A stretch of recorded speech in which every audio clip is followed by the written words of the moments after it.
High, মুখে smile দেখে বুঝতেই পারছো নিশ্চয়ই মেয়েদের কখন এই স্মাইলটা থাকে। হ্যাঁ, ঠিক ধরেছো, শপিং করতে যাওয়ার সময়, সেটা গ্রসারি শপিং হোক কি ড্রেস শপিং যাই হোক।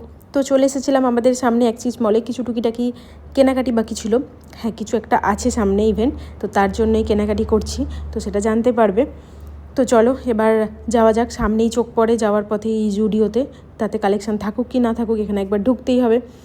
টুকটাক কিছু পছন্দ হয়েছিল, আর এটা ছিল স্যাটারডে, সেই জন্য খুব একটা ভিড়ও ছিল না, তো বেশ শান্তিতে কিনতে পেরেছি। তারপর চলে এসেছিলাম হ্যাঁ ওপরে স্টাইল বাজারে। এখানে এই হোয়াইট টি শার্টগুলো আমার বেশ ভালোই লাগছিলো, তার জন্য একটু ট্রায়াল দিতেও চলে গেছিলাম। দেখো 3টে ট্রায়াল দিয়েছি, এর মধ্যে কোনটা তোমাদের সবথেকে বেস্ট লেগেছে আমাকে কমেন্ট সেকশানে জানিও। এরপর পেট পুজো করার সময় কেনাকাটা কমপ্লিট, এবার খেতে হবে কিছু, খুবই খিদে পেয়েছে, তার জন্য ভাবলাম এখানে মোমোটা আজকে ট্রাই করা যাক। তো নিয়ে নিয়েছিলাম 1 প্লেট মোমো, খুব একটা আহামরি কিছু লাগেনি, মোটামুটি ঠিকঠাক। তারপরে ডালের বড়া, এটা তো খেতেই হয়। এবার চলে এসেছিলাম গ্রসারি শপিং করতে, টুকটাক কিছু গ্রসারি নয় ঠিক স্ন্যাক্স টাইপের জিনিস কেনা বাকি ছিল, তো সেগুলো কেনাকাটা করতে চলে এসেছিলাম। দেখে মনে হচ্ছিলো সব কিছুই নিয়ে নিই চকলেট টাইপ, কিন্তু তার মধ্যেও বেছে বুঝে তো নিতে হবে, তো এই সব কিছু দেখে নেওয়া হচ্ছিল।